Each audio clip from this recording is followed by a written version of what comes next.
To begin, unscrew the suction hose nut and remove the suction hose. Unscrew the injection stem nut and pull the injection stem assembly straight out from the body of the injector. Set the body aside. On the injection stem, unscrew and remove the check valve nut. Grab the barb and pull the check valve assembly straight out. Set the stem aside for a few minutes. To change the check valve parts, hold the check valve assembly and twist the white top guide a quarter turn counterclockwise and remove. Remove the spring and cone and discard. Pick up the new check valve parts and place the O-ring onto the cone and insert it into the top of the barb. Next, slide the new spring over the shaft and position the new top guide over the shaft. Align the guide, press it down and twist it a quarter turn clockwise to lock.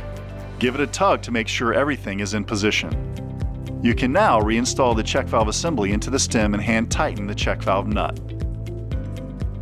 Next, pick up the unit.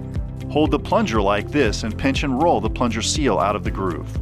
Pick up the new plunger seal and install it on the plunger by carefully stretching and rolling it into the groove.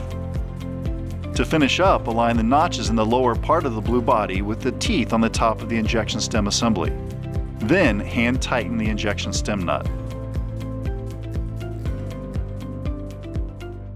If the scale you prefer is not facing out, just loosen the stem nut and rotate the stem half a turn.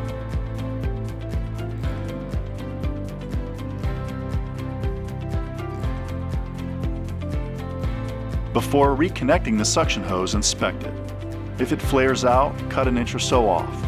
Or if the suction hose is cracked, rigid, or looks really old, just go ahead and replace it.